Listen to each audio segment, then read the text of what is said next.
Well, today I'm going to change one of these main bearings on my short time feeders. I actually had to fabricate one because you never find a bearing that's gone out with nobody having chickens. If they got one gone out, then it's still in decent shape and they heard it and they just want it changed. And hopefully I would find mine like that. I would hear it, change it. But in a lot of instances, what happens is this thing here breaks off, the outside of the bearing breaks off, and this whole thing gets sucked up into tube.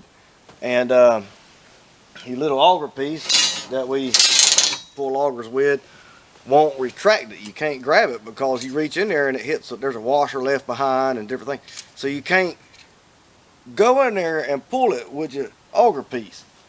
So what you should do is go down to the other end of the chicken house, take the auger loose from the motor and transmission. Alright, and take it loose down there and take your little auger piece and you push it to the middle and it'll come out of the bottom of the hopper. And then you can commence to changing your bearing here. And I'm going to show you a couple of tricks. So you see these things right here, they got these roll pins right here. Alright, when I get this thing in my hand, after I get it out of there, I'm not going to mess around and start digging in these screws and try and back them things out with that Mr. Allen deal. What I'm going to do, I'm going to take my hammer and I'm going to beat down that roll pin, the one closest to the hopper. And if you don't know, just sometimes I'll beat them both down because I can't think that quick while I'm doing it. But once you beat them roll pins down, you'll be grabbing it back here because you can't have your fingers here. Sometimes I'll take my old pliers and I'll grab it and then you tap the auger. Alright, so I'm going to beat the roll pins down, tap the auger, and this thing will come off of there without having to deal with them screws when you down there in the chicken litter, and you can't hardly get them out no way. But I'm going to show you how to do it the wrong way. Do not try what I'm about to show you.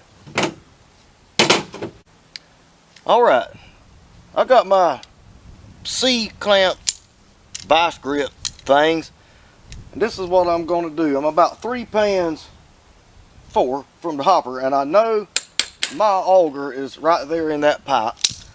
So I'm going to move this bad boy out my way for a second. Twist it and do that number there.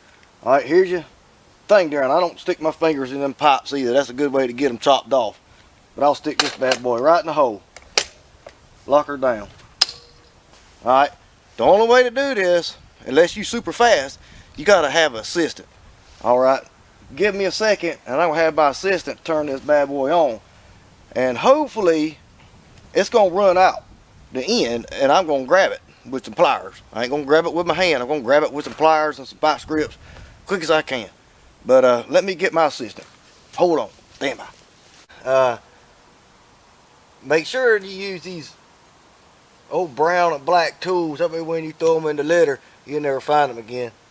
Alright, go ahead.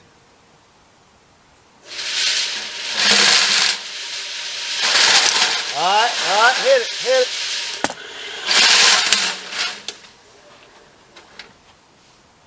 That's why we shouldn't do that. But as you see, I got it.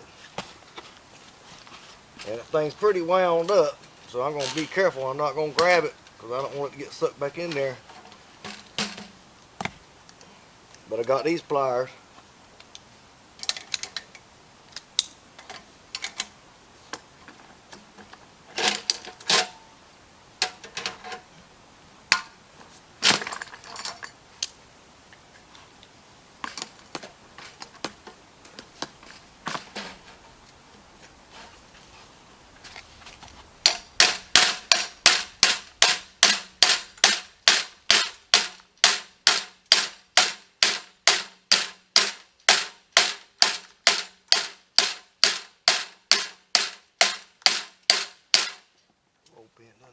Ain't down too much.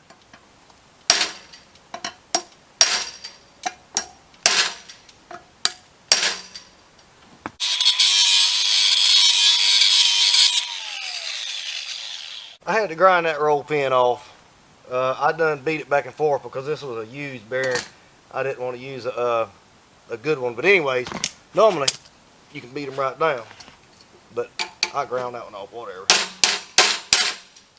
Tap it auger. And you notice I didn't have to dig out none of that or try to even loosen them.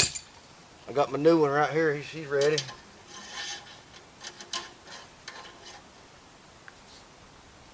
Done lost my stuff in the litter.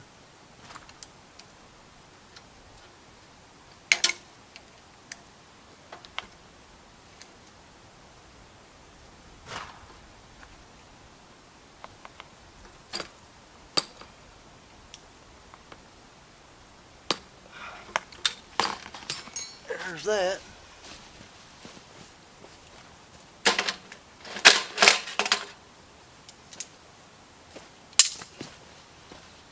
Took the clamp off.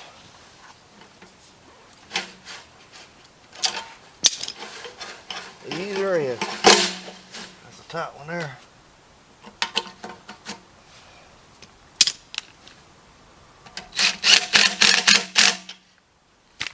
That's all there is to it. If I hadn't had to grind that one, it would have been a little bit quicker.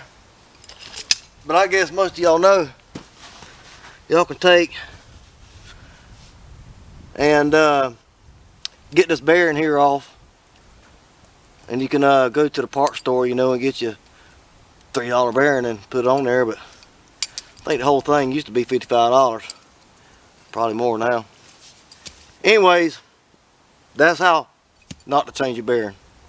If you like the videos, give us a like, share it. We'll see you next time.